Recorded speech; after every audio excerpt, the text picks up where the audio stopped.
Hello friend, आपका स्वागत है एसएसटी एसएससी में। फ्रेंड, आपको मैथ के 10 इंपॉर्टेंट क्वेश्चन बताएंगे जो आपके सभी आगामी आने वाली परीक्षाओं में से संबंधित प्रश्न पूछे जाएंगे। कोई भी सरकारी एग्जाम हो, सभी सरकारी एग्जाम में से संबंधित प्रश्न पूछे जाएंगे। चैनल को अभी तक आपने लाइक और सब्सक्राइब नहीं किया है, चैनल को लाइक सब्सक्राइब कर लीजिएगा, जो आने वाली वीडियो का नोटिफिकेशन आप तक मिलता रहे। चलिए शुरू करते हैं। क्वेश्चन नंबर 1 फ्रेंड देखिएगा, दो नल एक टंकी को क्रमशः 45 व 30 घंटे में भर सकते हैं। दोनों नल एक साथ खोले जाएं तो वे टंकी को कितने घंटे में भरेंगे। क्वेश्चन को ध्यानपूर्वक से फ्रेंड समझिएगा, ठीक है, तभी क्वेश्चन आपको ये समझ में आएगा। दो नल एक टंकी, ठीक है,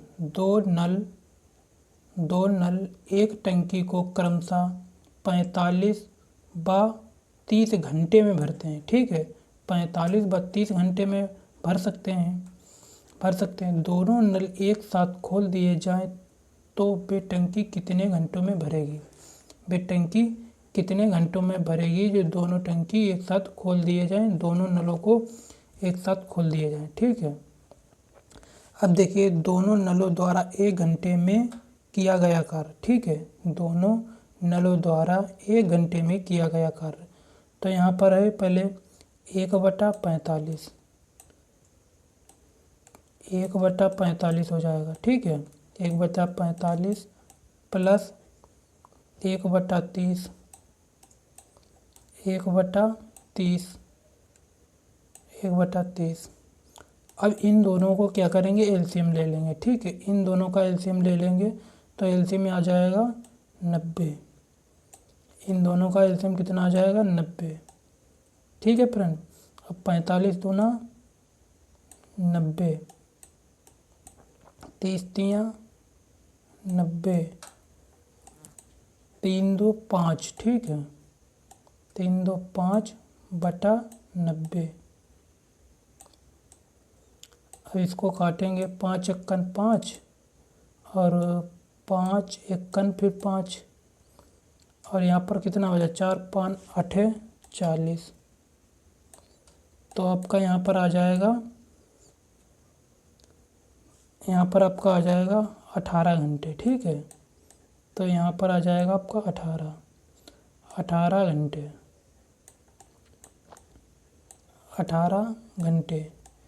तो वे टंकी को कितने घंटे में भरेंगे। तो वे जो टंकी को जो है वो 18 घंटे में यहाँ पर भरेंगे, ठीक है। तो आपका राइट आंसर यहाँ पर डी हो जाएगा। अगला क्वेश्चन नंबर 2 फ्रेंड देखिएगा, यदि 3 संख्याएं 5 7 9 के अनुपात में हैं और उनका लघुत्तम समावर्तक 1260 है तो सबसे बड़ी संख्या होगी।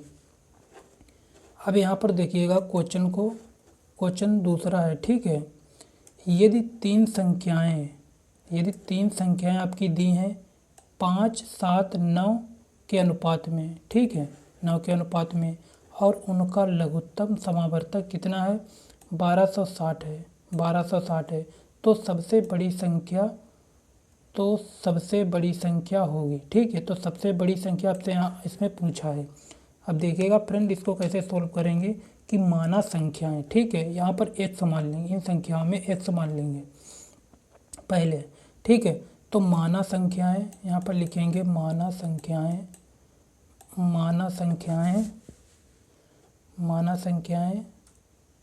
5x, ठीक है। तो 5x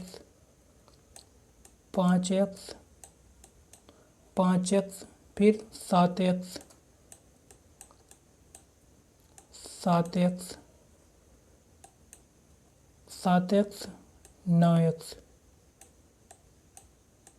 9x, ठीक है, ये संख्याएं आपकी हैं। तो माना संख्याएं 5x 7x 9x यहाँ पर। अब यहाँ पर क्या करेंगे, इनका लासा ले लेंगे, ठीक है, इन संख्याओं का लासा ले लेंगे। देखिए ये सिंगल संख्या है, क्योंकि कोई भी पहाड़ा से कटेगी नहीं, ठीक है। तो इसका एलसीएम डायरेक्ट इनकी गुणा कर लेंगे तो आपका डायरेक्ट ही एलसीएम आ जाएगा। यहाँ पर देखिएगा सात सात पचे 35, 35 नमा कितना हुआ, 35 नमा आपका हो जाएगा यहाँ पर फ्रेंड 315। ठीक है, तो 315, तो इनका लासा कितना आ गया 315x, 315x बराबर।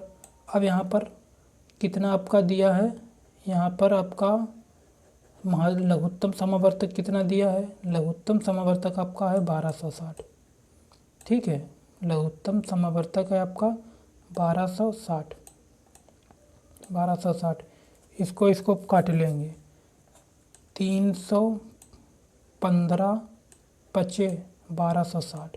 ठीक है, 315 पचे 1260, तो x बराबर यहाँ पर आपका आ जाएगा, सॉरी 315 चक्कू 1260 हो जाएगा। ठीक है, यहाँ पर आप भाग करके यहाँ पर देख लेना, यहाँ पर 315 चक्कू। ठीक है, तो 1260, तो आपका यहाँ पर x बराबर 4 आ जाएगा। ठीक है, तो x बराबर यहाँ पर आपका 4 आ जाएगा।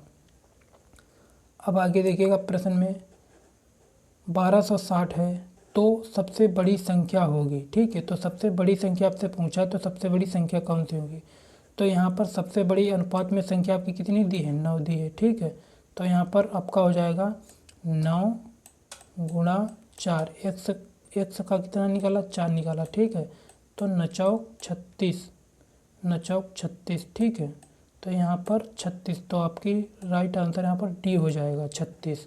ठीक है, अगर यही मान लीजिए उदाहरण के लिए अगर यहाँ पर आपसे पूछता कि सबसे छोटी संख्या कौन सी होगी। ठीक है, तो सबसे छोटी संख्या याद कीजिए। अगर छोटी संख्या याद करनी होती तो आपको ये x 4 निकाला। ठीक है, तो x को अनुपात 5 में इसको कर देते हैं। ठीक है, 4 की गुणा 5 में कर देते हैं, 5 चक्कू 20, तो सबसे छोटी संख्या आपकी 20 हो जाती। अगर बीच की संख्या पूछता तो 7 चौक 28। ठीक है, तो आपको 4 से गुणा कर देते, तो 7 चौक 28 यहाँ पर हो जाता। तो आपसे सबसे बड़ी संख्या पूछा है इसमें, तो सबसे बड़ी संख्या आपको जो है 9 चौक 36 यहाँ पर हो गई तब अनुपात में। ठीक है, ये अनुपात वाली 9 चौक 36 सबसे बड़ी संख्या 9 चौक 36, आपका राइट आंसर डी हो गया। अगला क्वेश्चन नंबर 3, क्वेश्चन नंबर 3 फिर देखिएगा, विनोद एक वस्तु 45% के लाभ पर आकाश को बेचता है और फिर आकाश उसे 10% घाटे में संजय को बेचता है, परिणामी लाभ या घाटा कितना होगा। ठीक है, क्वेश्चन को ध्यानपूर्वक से समझिएगा कि विनोद, ठीक है, यहाँ पर है विनोद एक वस्तु 45% लाभ पर ठीक है आकाश को बेचता है। विनोद जो है वो उस वस्तु को 45% लाभ पर आकाश को बेच देता है और फिर आकाश उसे 10% घाटे में संजय को बेच देता है। फिर उसी वस्तु को जो आकाश जो है संजय को 10% घाटा पर बेच देता है, परिणामी लाभ या घाटा कितना होगा। ठीक है, ये आपसे पूछा है। अब देखिएगा क्वेश्चन को कैसे सोल्व करेंगे। यहाँ पर देखिएगा फ्रेंड, पहले आपका दिया है। ठीक है, तो विनोद एक वस्तु 45% लाभ पर आकाश को बेचता है। ठीक है, विनोद एक वस्तु को 45% लाभ पर आकाश को बेचता है, तो यहाँ पर आकाश तो प्लस। ठीक है, तो यहाँ पर प्लस के आपके हो जाएंगे 45। अब 45 देखिए, जब इसके आगे कोई चिन्ह नहीं होता ये तो ये प्लस का चिन्ह मानते हैं। ठीक है, तो लाभ यहाँ पर है तो लाभ का प्लस का चिन्ह हो जाए, तो यहाँ पर प्लस के आपके 45 हो जाएंगे। जब कोई चिन्ह नहीं लगा होता है इसके आगे तो यहाँ पर प्लस का चिन्ह मान लेते हैं। ठीक है, तो यहाँ पर 45 आपके हो जाएंगे। 45 आगे क्या है आपका, को बेचता है और फिर आकाश उसे 10% घाटे पर बेचता है। फिर 10% घाटे पर बेचता है। जब 10% घाटे पर बेचता है तो -10 यहाँ पर हो जाएगा। ठीक है, तो घाटा मतलब माइनस का हुआ। ठीक है, तो 10% घाटे पर बेचता है, संजय को बेचता है, परिणामी लाभ या घाटा कितना होगा। अब यहाँ पर देखिएगा फ्रेंड, इसको जो है अब यहाँ पर तो आपका माइनस हो जाएगा। ठीक है, यहाँ पर तो माइनस हो जाएगा। अब 45 गुणा 10, 45 गुणा 10 बटा 100। अब एक जीरो से एक जीरो काट देंगे। 5 नाम 45, 5 नाम 45, 5 दूनी 10। इसको करेंगे 4 पॉइंट कितना आ जाएगा 5। ठीक है, 2 से करेंगे तो 4.5 यहाँ ऊपर हो जाएगा। अब यहाँ पर देखिएगा, यहाँ पर आपका कितना बचा है 45 माइनस 10 फिर माइनस 4.5। ठीक है, 4.5। अब इसमें 45 में से 10 माइनस करेंगे तो कितना बचेगा 35। 35 में से 4.5 को माइनस करेंगे तो यहाँ पर आपका कितना बचेगा, यहाँ पर आपका बचेगा 30.5। ठीक है, 30.5। अब यहाँ पर 30.5 बचा। ठीक है, तो आपका जो है यही आपका राइट आंसर यहाँ पर हो जाएगा। ठीक है, तो यहाँ पर आपका राइट आंसर जो है आपका सी आपका ऑप्शन में सही हो जाएगा। ठीक है, 30.5 लाभ हुआ। ठीक है, अब देखिएगा फ्रेंड, क्योंकि यहाँ पर लाभ कैसे हुआ, देखिए इसमें तो आपका 32 दिया ए में, यहाँ पर 25 दिया, यहाँ पर 30 दिया, यहाँ पर 21 दिया। ठीक है, अगर यही अगर ये वाला सी ऑप्शन है, यहाँ पर जैसे 30 लाभ लिखा हुआ है। ठीक है, अगर यही आपका ऑप्शन में यहाँ पर 30.5 हानि लिखा होता। ठीक है, हानि लिखा होता, इसमें अगर किसी में ऑप्शन में 30.5 लाभ लिखा हुआ है और 30.5 हानि अगर इसमें लिखा होता। ठीक है, तो आपको कैसे पता चलता कि हानि हुई या लाभ हुआ। ठीक है, तो यहाँ पर कैसे पता चलता, क्योंकि यहाँ पर देखिए 30.5, तो 30.5 ये आपके धनात्मक का चिन्ह आया है। ठीक है, यहाँ पर क्या है आपका धनात्मक का चिन्ह आया है। ठीक है, तो यहाँ पर धनात्मक का चिन्ह, तो धनात्मक का जब चिन्ह आता है तो यहाँ पर आपका लाभ हो जाता है। तो धनात्मक का चिन्ह कैसे पता चलेगा, जब इसके आगे 30.5 के आगे मतलब कुछ चिन्ह नहीं है आता है तो ये प्लस का चिन्ह माना जाता है। ठीक है, हमने अभी आपको बताया था ये प्लस का चिन्ह माना जाता है।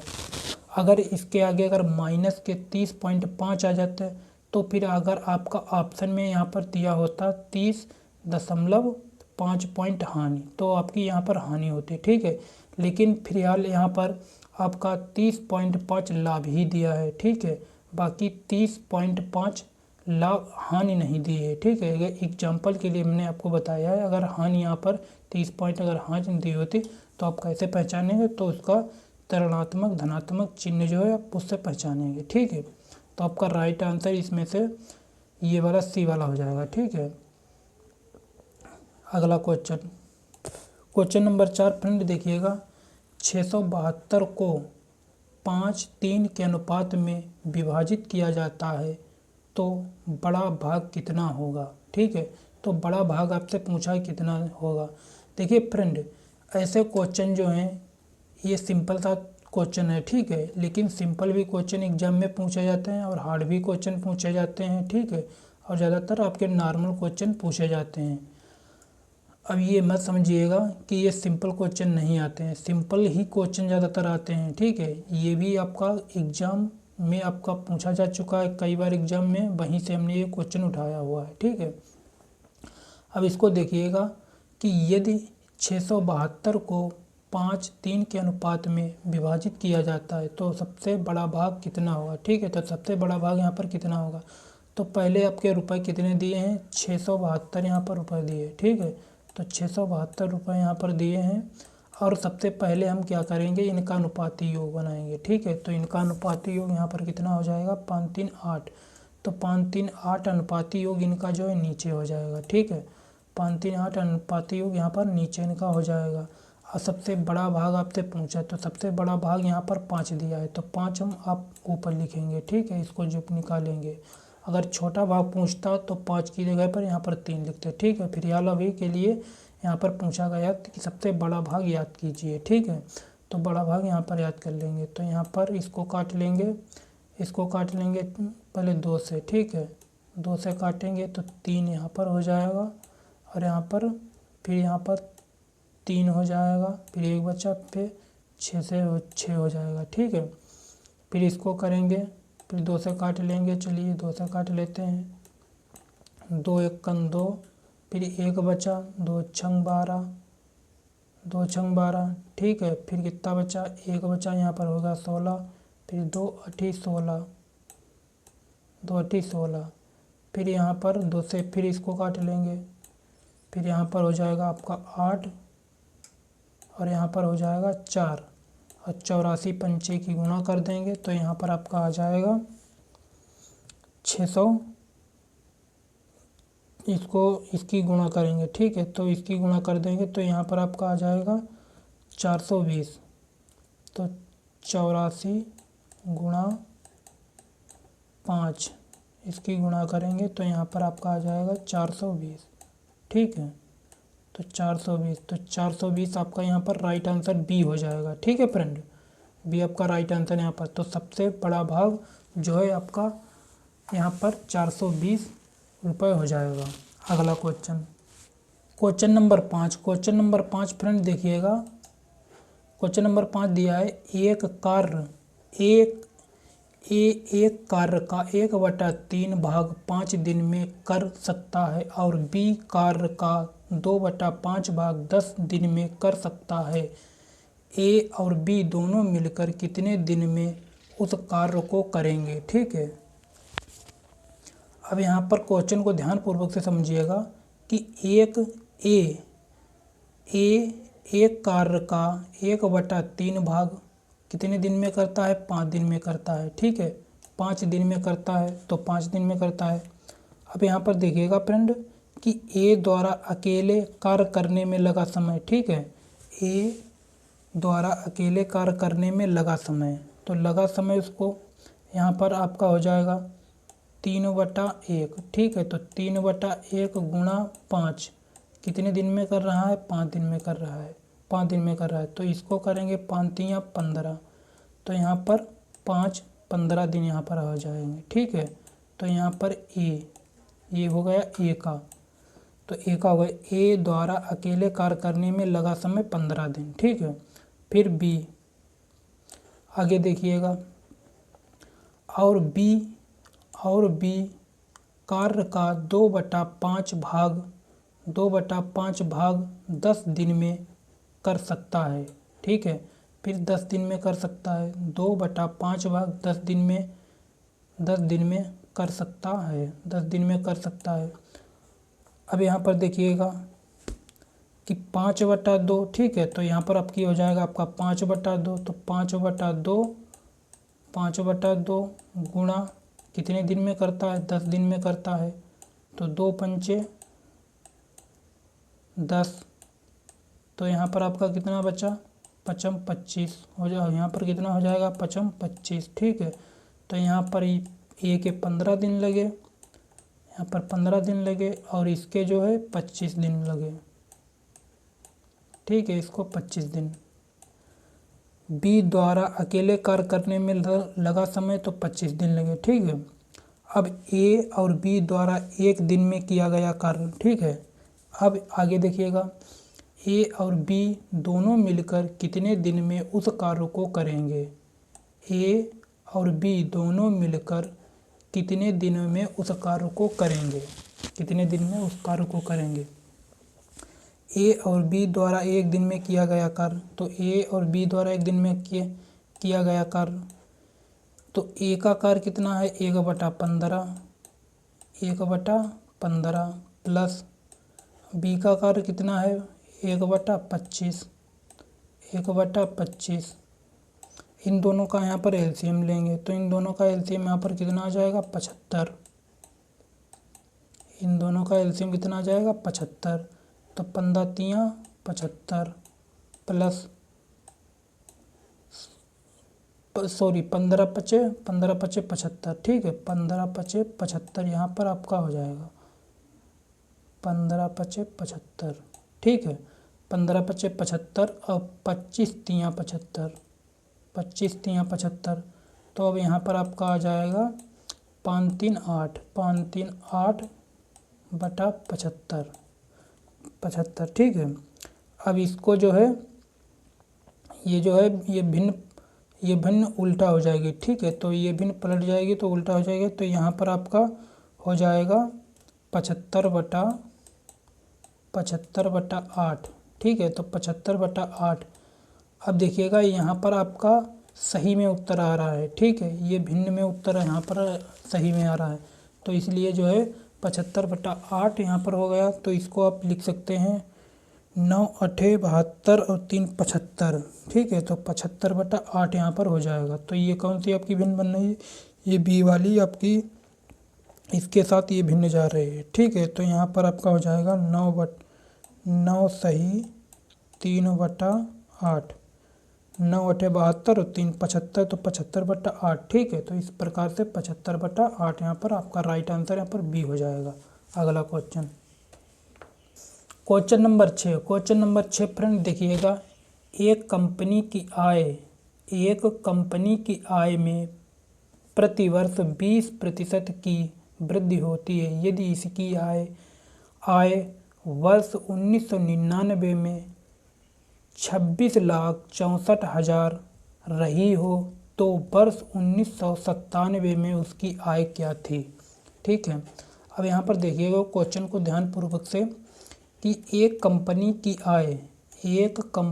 की आय में प्रतिवर्ष 20% की वृद्धि होती है, ठीक है। एक कंपनी में जो है वो 20% की वृद्धि होती है यदि इसकी आय वर्ष में 1999 में कितनी है?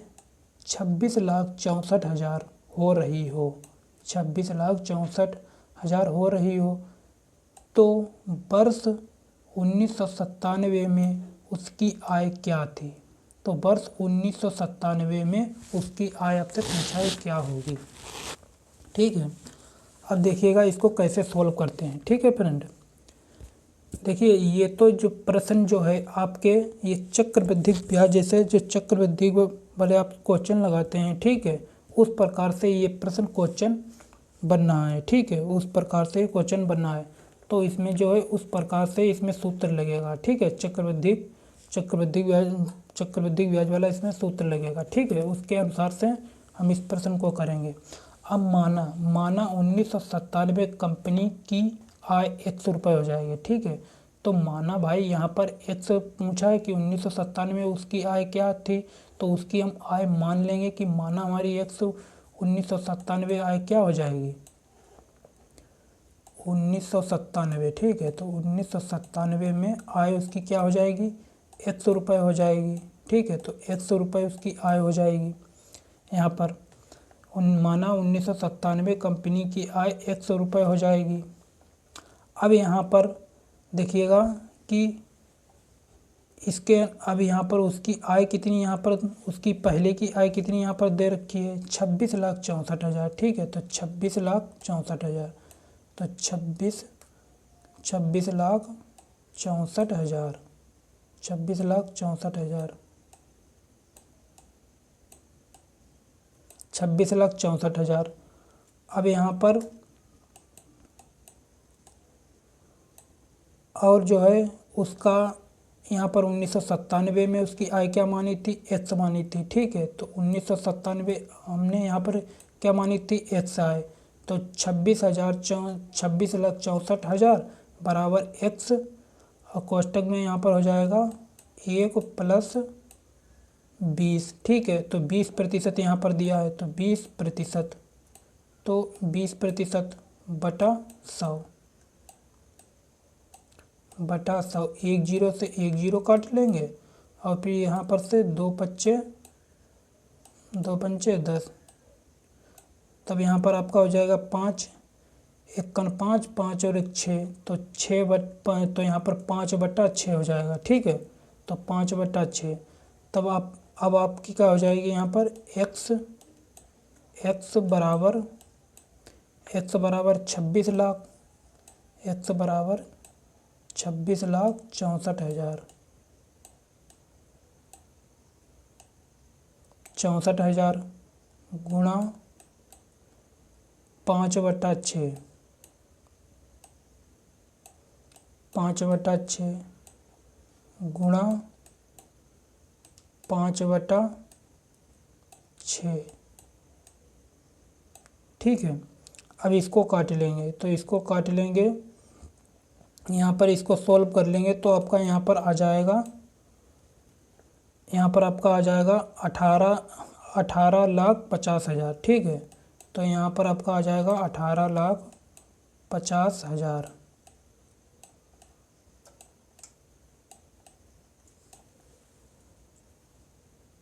तो 18,50,000 यहाँ पर आपका आ जाएगा। ठीक है, इसको आप सोल्व कर लीजिए, इसको आप काट लीजिएगा। ठीक है, इसको काट लेंगे तो आपकी जो है आय यहाँ पर 1997 में उसकी आय क्या आ जाएगी, 18,50,000। आपका राइट आंसर यहाँ पर डी हो जाएगा।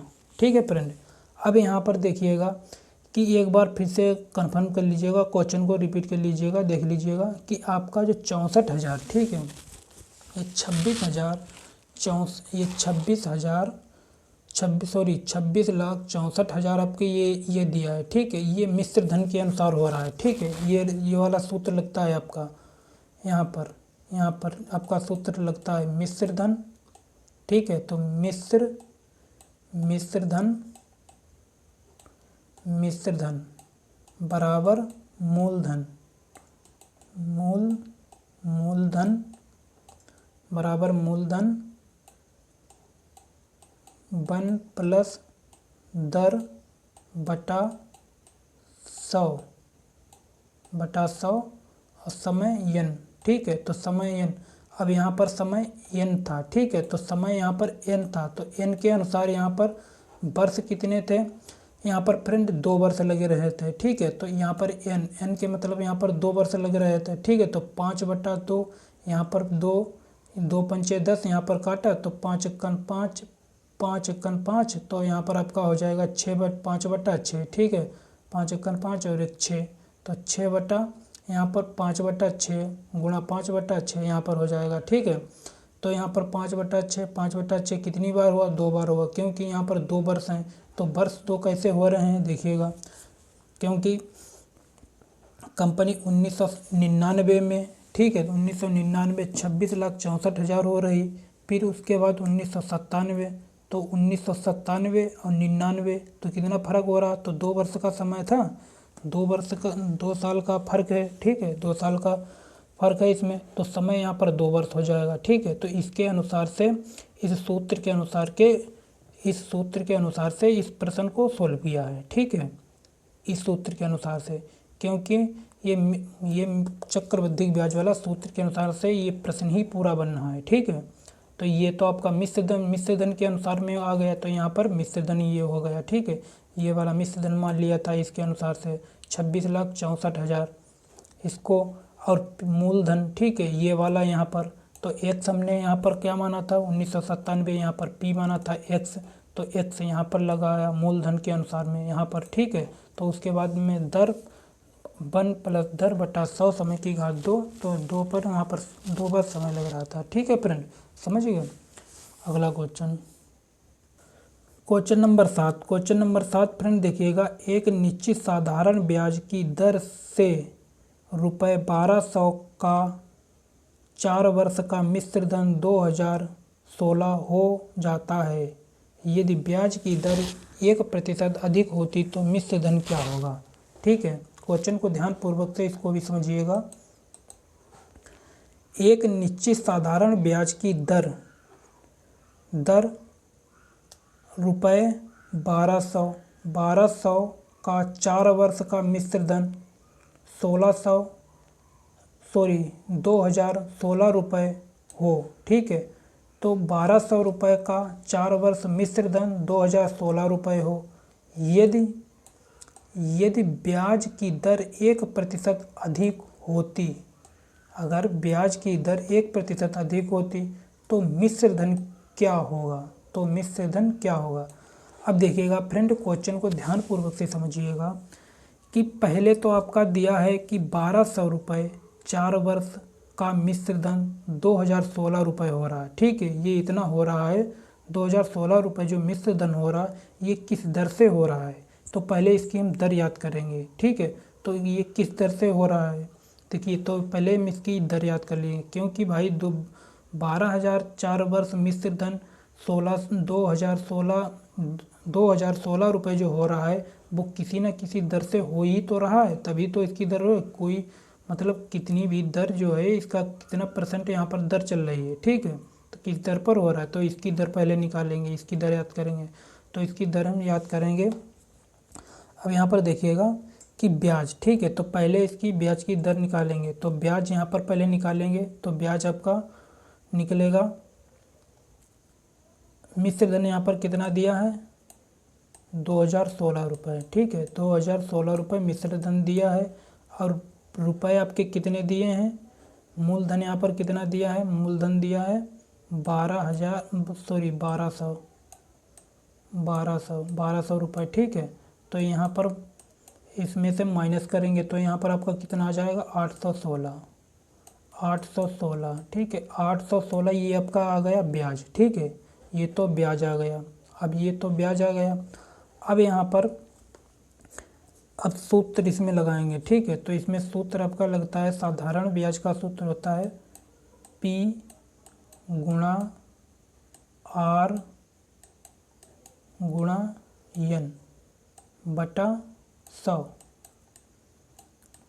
ठीक है, अब यहाँ पर देखिएगा कि आपका P मतलब मूलधन कितना दिया है 1200, मूलधन कितना दिया 1200, मूलधन 1200 दिया, गुणा दर, दर तो आपको याद करना है। ठीक है, दर तो आपको याद ही करना है।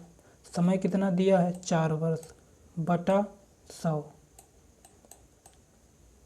और ब्याज आपका कितना यहाँ पर दिया है बराबर, ब्याज यहाँ पर कितना दिया 816। तो एक जीरो से इसको काटेंगे, एक जीरो से इसको काटेंगे। ठीक है, अब यहाँ पर इसको काट लेंगे, 4 से काट लेंगे, 4 तियाँ 12, और इसको काटेंगे 4 दूनी 8। ठीक है, अब फिर इसको अब जाएगा नहीं, एक में तो जाएगा नहीं भाग, तो यहाँ पर सिफर बढ़ा देंगे। ठीक है, सिफर तो यहाँ पर 16, तो 4 चक्कू 16, इसको कट गया। फिर यहाँ से 4 से काट देंगे, इसको 4 से काट लेंगे, 4 से इसको काटेंगे, यहाँ पर आपका कट जाएगा 4 पंचे 20, फिर 4 एकन 4। ठीक है, फिर इसको 3 से काटेंगे, तो 3 एकन 3 बचा 2, 3 सते 21। ठीक है, 3 सते 21। तो R बराबर दर आपकी कितनी आ गई 17%। ठीक है, तो 17% जो दर आपकी आ गई, इसकी ब्याज की दर कितनी आ गई 17% यहाँ पर आ गई। तो 1200 रुपये 4 वर्ष मिश्र धन 2016 रुपये जो हो रहा है वो 17% की दर से हो रहा है। ठीक है, 17% की दर से हो रहा है। अब आगे देखिएगा क्वेश्चन में, यदि ब्याज की दर 1% अधिक होती, यदि ब्याज की दर 1% अधिक होती तो मिश्र धन क्या होता, तब मिश्र धन क्या होता। अब 1% अधिक होती तो 17% है, तो 17 और प्लस 1 इसमें जोड़ देंगे, तो यहाँ पर आपका कितना हो जाएगा, यहाँ पर कितना हो जाएगा 18। ठीक है, तो 18 यहाँ पर आपका कितना हो गया 18, तो 18% यहाँ पर हो गया, 18% हो गया। अब तो यहाँ पर पूछा गया है तो मिश्र धन क्या है, क्या होगा। ठीक है, अब मिश्र धन को निकाल लेंगे, अब मिश्र धन निकाल लेंगे। अब वही वाला सूत्र के अनुसार इसको भी सोल्व कर लेंगे। ठीक है, तो पी के यहाँ पर कितना दिया है आपका मिश्र धन याद करने के लिए 1200 रुपये, 1200 रुपये। ठीक है, तो 1200 रुपये गुणा दर, दर कितनी दी, अब दर आपकी हो गई 18%, तो 18% गुणा समय कितना दिया है 4 वर्ष बटा 100। ठीक है, बटा 100, 1 0 1 0, इसको काट देंगे, ठीक है, इसको काट देंगे यहाँ पर ऊपर। अब इनकी सबकी गुणा कर लेंगे, यहाँ पर गुणा कर लेंगे 12 गुणा 18 गुणा 4, ठीक है, इनकी सबकी गुणा करेंगे तो अब आपका यहाँ पर आ जाएगा, यहाँ पर आपका फ्रेंड आ जाएगा 484, ठीक है, सॉरी 464, तो नहीं 400 नहीं 864, ठीक है, 864, 12 गुणा 18 गुणा 4, इनकी गुणा करेंगे तो 864 यहाँ पर आपका आ जाएगा। यहाँ पर जब आपका 864 यहाँ पर आ जाएगा, ठीक है, तो ये तो आपका क्या आ गया, ये आपका आ गया ब्याज, ठीक है, ये तो आपका ब्याज आ गया 864, यहाँ पर आपका ये तो आ गया आपका ब्याज, क्या आया है, ब्याज आया है। अब आपको यहाँ पर जो है बताना क्या है, मिश्र धन, ठीक है, तो मिश्र धन आपको याद करना है। तो मिश्र धन याद कैसे करेंगे, अगर ब्याज इतना आया तो ब्याज और प्लस मूलधन, ठीक है, तो ब्याज प्लस मूलधन को जब जोड़ देंगे तब आपका मिश्र धन बन जाता है। तो ब्याज आपका कितना दिया है, 1200, ब्याज कितना दिया, सॉरी मूलधन आपका कितना दिया है, 1200 रुपये, मूलधन 1200, और ब्याज कितना दिया है, 864। अब इनको जोड़ लेंगे, तब इनको जोड़ लेंगे तब यहाँ पर आपका हो जाएगा 2064। अब 2064 ये आ गया, यही आपका राइट आंसर यहाँ पर मिश्रधन आपका हो जाएगा, ठीक है, ये आपका 2064 मिश्रधन आपका हो जाएगा। तो आपका राइट आंसर कौन सा है, बी आपका राइट आंसर है, ठीक है फ्रेंड। अगला क्वेश्चन नंबर 8 फ्रेंड देखिएगा, एक व्यक्ति 45 किमी प्रति घंटा की गति से कार से अपनी यात्रा 6 घंटे में पूरी करता है, इसे 5 घंटे में पूरी करने को कार की गति होगी किमी प्रति घंटा। क्वेश्चन को ध्यानपूर्वक से फ्रेंड समझिएगा, ठीक है।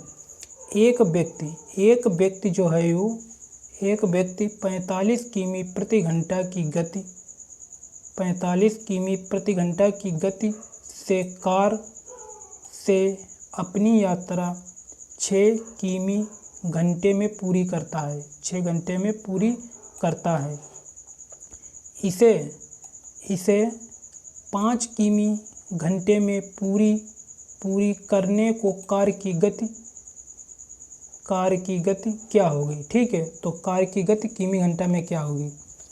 अब देखिएगा फ्रेंड, यहाँ पर क्वेश्चन को पहले समझिएगा कि जो एक व्यक्ति जो है उसकी जो 45 किमी प्रति घंटा गति है, कार चलाता है, ठीक है, 45 किमी प्रति घंटा की गति से कार चलाता है और उसको जो है यात्रा करने में 6 घंटे का समय लगता है, 6 घंटे का समय लगता है। जब 6 घंटे का समय लगता है इसे 5 घंटे में पूरी करने को कार की गति क्या होगी। तब इसे जो 5 घंटा यात्रा पूरी जो चलाएगा, 5 घंटा यात्रा पूरी करेगा तो उसकी गति कितनी होगी, ठीक है, तो उसकी गति कितनी होगा। अब देखिएगा क्वेश्चन को ध्यानपूर्वक से कि कुल दूरी, ठीक है, तो कुल दूरी यहाँ पर आपका सूत्र क्या हो जाएगा, कुल दूरी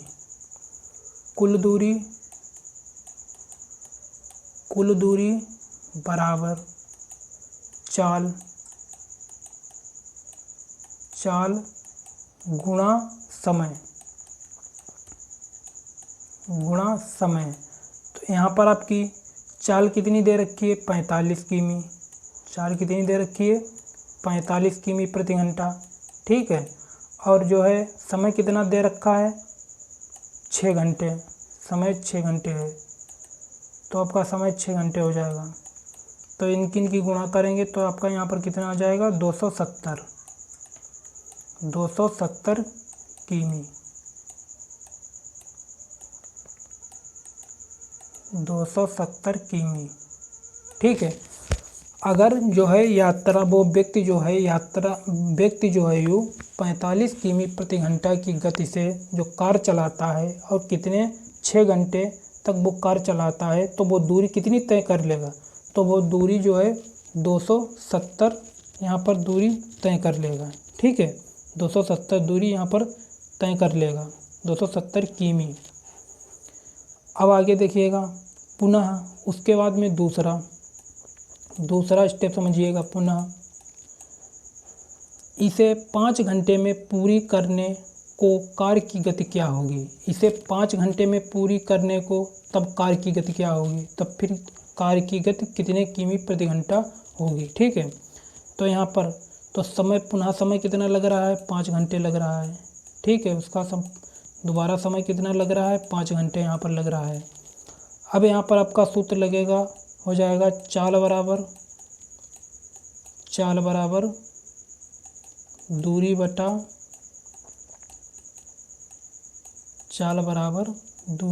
समय। चाल बराबर दूरी बटा समय। अब यहाँ पर देखिएगा, दूरी उसकी कितनी है? 270 किमी बटा समय कितना लग रहा है? 5 घंटे। अब इसको काट लेंगे, 5 25, यहाँ पर 2 बचा तो यहाँ पर हो गया 20, 5 चक्कू 20, 54 किमी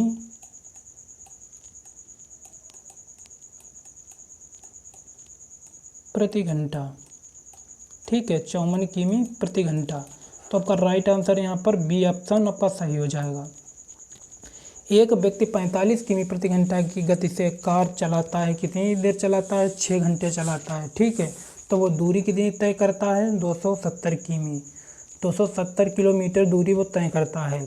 फिर उसके बाद में इसे 5 घंटे में पूरी करने को की गति, 5 घंटे में जब समय पूरा करता है, ठीक है, 5 घंटे जब चलाता है तब उसका जो है कितने किमी प्रति घंटा होगा? तो उसका जो है 54 किमी प्रति घंटा यहाँ पर होगा। तो 5 घंटे में पूरी करने को कार की गति 54 किमी प्रति घंटा। ठीक है, अगला क्वेश्चन नंबर 9 फ्रेंड्स देखिएगा, बसपा गांव और मुर्गियों की निश्चित संख्या के साथ एक छोटी सी झोपड़ी में रहते हैं। अगर सिरों की संख्या कुल 12 है और पैरों की कुल संख्या 40 है तो मुर्गियों की संख्या याद करें। तो मुर्गियों की संख्या आपको यहाँ पर याद करना है। क्वेश्चन को ध्यानपूर्वक से समझिएगा फ्रेंड, ऐसे क्वेश्चन आपके कई बार एग्जाम में पूछे जा चुके हैं। ठीक है, बहुत ही इम्पोर्टेंट क्वेश्चन है कि बसपा गांव और मुर्गियां, यहाँ पर गाय और मुर्गियाँ दी हैं। ठीक है, गाय और मुर्गियां यहाँ पर दी हैं। तो गाय और मुर्गियां की निश्चित संख्या के साथ एक छोटी सी झोपड़ी में रहते हैं। तो छोटी सी झोपड़ी में रहते हैं। अगर सिरों की कुल संख्या यहाँ पर कितनी है? 12 है। सिरों की कुल संख्या कितनी है? 12 है। तो यहाँ पर हम मानेंगे। ठीक है, तो यहाँ पर माना फ्रेंड, यहाँ पर माना गाय की संख्या 100 है। ठीक है, तो गाय की संख्या यहाँ पर 100 हो जाएगी। तो गाय की संख्या यहाँ पर आपकी हो जाएगी 100 हो जाएगी। गाय की संख्या यहाँ पर 100 हो जाएगी। गाय की संख्या 100 हो गई। और मुर्गियों की संख्या, ठीक है, तो मुर्गियों की संख्या यहाँ पर आपकी क्या हो जाएगी? मुर्गियों की संख्या यहाँ पर 22 हो जाएगी। मुर्गियों की संख्या 22 हो जाएगी। मुर्गियों की संख्या 22 हो जाएगी, क्योंकि हमको मुर्गियों की संख्या और जो है गायों की संख्या हमको याद करना है। ठीक है, तो मुर्गियों की संख्या, गाय की संख्या यहाँ पर 100, मुर्गियों की संख्या 22। तो अब यहाँ पर उसके आगे आपके क्या दिया है कि बसपा गांव और मुर्गियों की निश्चित संख्या के साथ एक छोटी सी झोपड़ी में रहते हैं। अगर सिरों की कुल संख्या 12 है तो सिरों की संख्या यहाँ पर कितनी है? 12 है। गाय और मुर्गियों की संख्या आपकी कितनी यहाँ पर दी है? सिरों की संख्या गाय और मुर्गी, ठीक है, इनकी सिरों की संख्या कितनी है, 22 है। तो सिर, तो गाय का सिर कितने होते हैं, एक होता है। मुर्गी के सिर कितने होते हैं, एक होते हैं, ठीक है।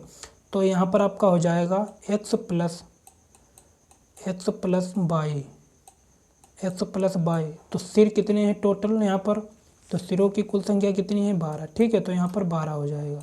तो x प्लस बाई इसलिए माना यहाँ पर क्योंकि यहाँ पर इन दोनों की संख्या, गाय और मुर्गियों की संख्या 12 है, सिरों की संख्या 12 है। तो x प्लस बाई यहाँ पर 12 हो जाएगा, क्योंकि सिर, गाय का भी सिर एक होता है, मुर्गी का सिर एक होता है, ठीक है। तो खाली x प्लस बाई बराबर 12 सिरों की संख्या यहाँ पर हो गई। आगे देखिएगा, और पैरों की कुल संख्या, और पैरों की कुल संख्या 40 है, ठीक है। अब इनकी पैरों की संख्या, तो गाय के पैर कितने होते हैं, गाय के पैर 4 होते हैं। तो यहाँ पर हो जाएगा 4x, गाय के पैर 4 होते हैं तो 4x हो जाएगा, प्लस मुर्गी के पैर कितने होते हैं, 4 होते हैं तो 2y हो जाएगा, ठीक है। मुर्गी के 2 पैर होते तो 2y हो जाएगा, बराबर पैरों की कुल संख्या कितनी है, 40 है। पैरों की कुल संख्या कितनी है, 40 है, ठीक है। अब ये समीकरण आपकी 1 हो गई और ये समीकरण आपकी 2 हो गई, ठीक है फ्रेंड।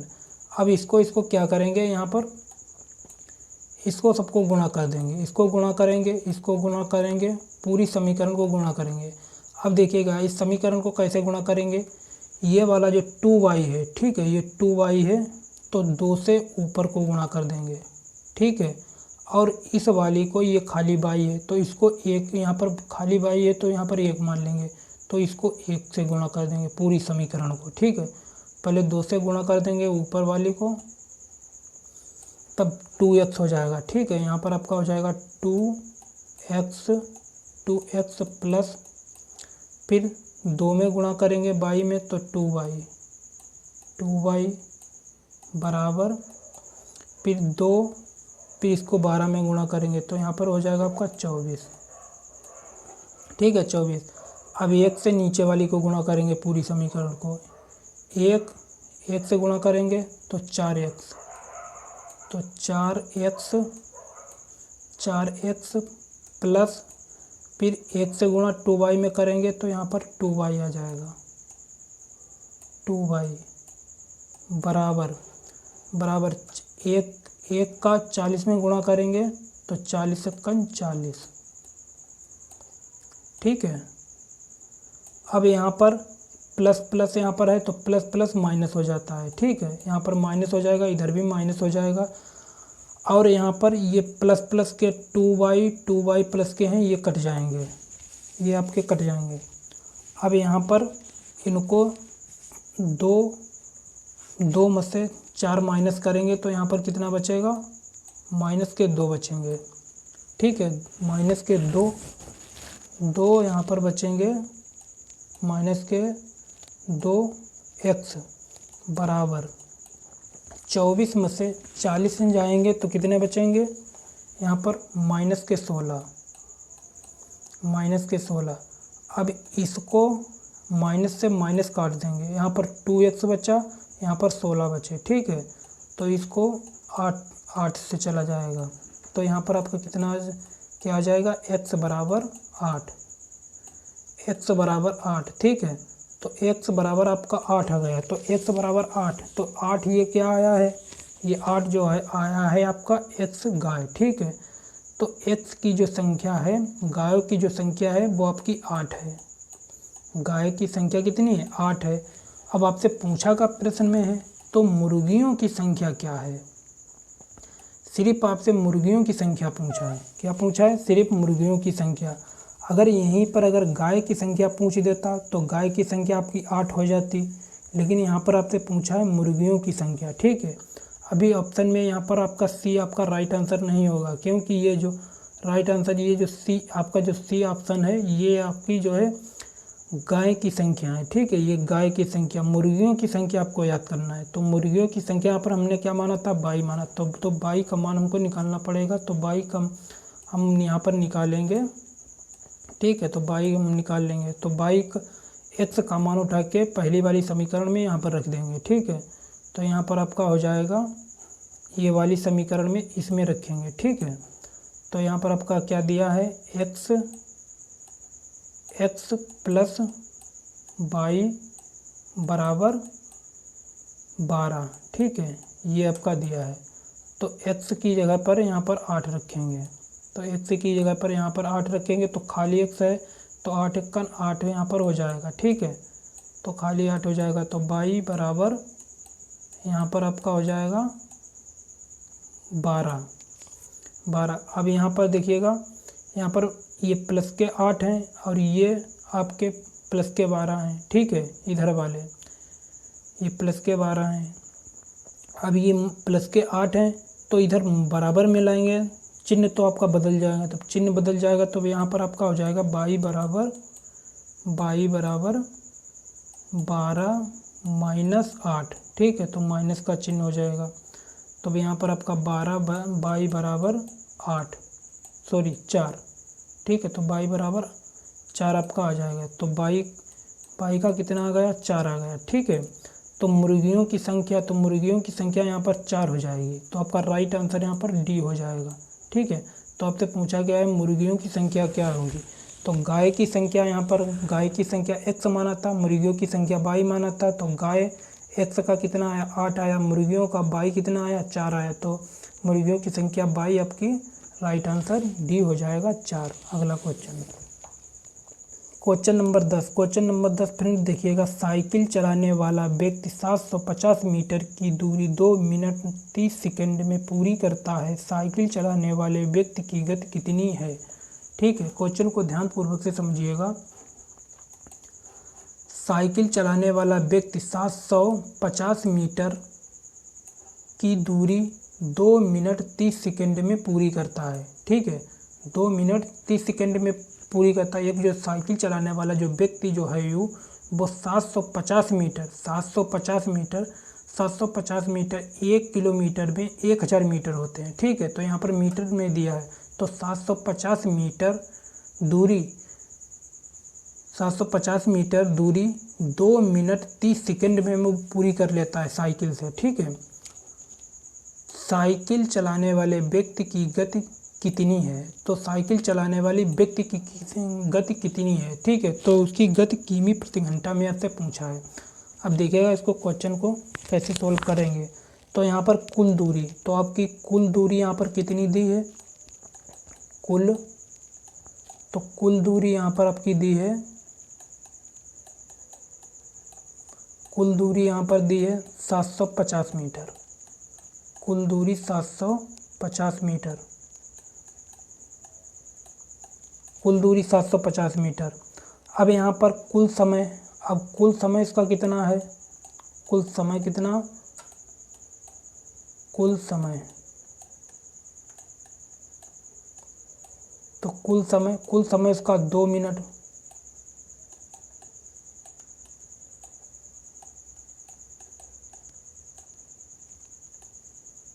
कुल समय 2 मिनट 30 सेकंड,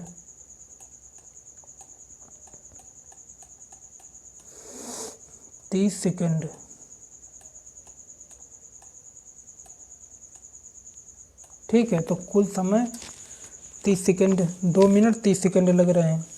अब इसमें सूत्र आपका लगेगा चाल बराबर दूरी बटा समय, चाल बराबर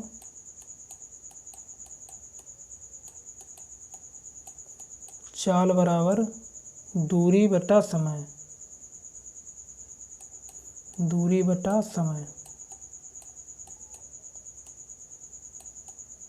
दूरी बटा समय, ठीक है।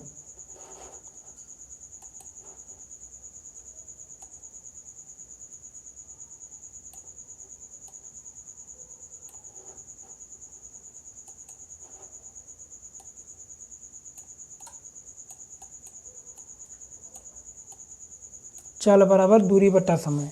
अब यहाँ पर देखिएगा फ्रेंड, दूरी आपकी कितनी यहाँ पर दी है 750, दूरी कितनी दी है 750 मीटर, ठीक है। और समय आपका कितना दिया है 2 मिनट 30 सेकेंड, 2 मिनट 30 सेकेंड। अब 2 मिनट 30 सेकेंड को देखिएगा फ्रेंड, जब आपका मीटर में यहाँ पर दिया है, ठीक है, तो मीटर में अगर यहाँ पर दिया है, अगर हम इसको मीटर प्रति सेकेंड में बदलेंगे तो इसको जो है पहले सेकेंड से हम भाग करेंगे, ठीक है, पहले हम इनके सेकेंड बना लेंगे। तो इसको सेकेंड में बनाएंगे, क्योंकि सेकेंड में हमारा इसलिए बनेगा कि इसकी दूरी जो है 750 मीटर में आपकी दूरी दी है, ठीक है। तो मीटर में जब दूरी दी है तो इसको जो मीटर पे सेकेंड में जब बनाएंगे तो जो है इसको सेकेंड से इसको हम भाग करेंगे, ठीक है। तो इसको हम सेकेंड बना लेंगे। 2 मिनट 30 सेकेंड यहाँ पर दें, टोटल इनको सेकेंड बना लेंगे। तो 1 मिनट में कितने सेकेंड होते हैं? 60 सेकेंड होते हैं। तो 2 मिनट में कितने सेकेंड हो जाएंगे? 120 सेकेंड हो जाएंगे, ठीक है। तो 120 सेकेंड यहाँ पर हो गए और 30 सेकेंड ये हो गए। तो यहाँ पर टोटल कितने सेकेंड हो गए? 150 सेकेंड हो गए। 150 सेकेंड होंगे। तो 1 0 से 1 0 काटने दिया, 15 5 75। तो यहाँ पर आपका कितना आ गया? 5 मीटर, ठीक है, 5 मीटर प्रति सेकेंड, 5 मीटर प्रति सेकेंड, 5 मीटर प्रति सेकेंड यहाँ पर आ गया। अब आपसे प्रश्न में क्या पूछा है कि चलने वाले व्यक्ति की गति कितनी है? चलने वाली व्यक्ति की गति कितनी है? तो यहाँ पर आपकी गति जो है मीटर प्रति घंटे, किमी प्रति घंटा में पूछा है, ठीक है। समय किमी प्रति घंटा में पूछा है तो इसको किमी प्रति घंटा में बदलेंगे, ठीक है। मीटर प्रति सेकंड को किमी प्रति घंटा में बदलेंगे और मीटर प्रति सेकंड को किमी प्रति घंटा में बदलने के लिए यहाँ पर आपका मीटर प्रति सेकंड कितना दिया है? 5 दिया है, ठीक है। यहाँ पर कितना दिया है?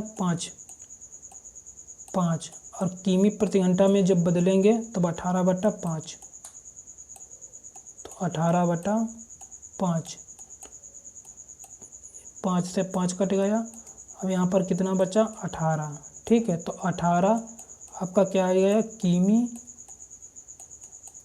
किमी प्रति घंटा, ठीक है, किमी प्रति घंटा। तो आपका राइट आंसर यहाँ पर सी हो जाएगा, 18 किमी प्रति घंटा। तो साइकिल चलाने वाले व्यक्ति की गति कितनी है? 18 किमी प्रति घंटा। अब देखिएगा फ्रेंड, अगर मीटर प्रति सेकंड में आपका दिया है, ठीक है, और किमी प्रति घंटा अगर में बदलेंगे तो 18/5 से बदलेंगे, ठीक है।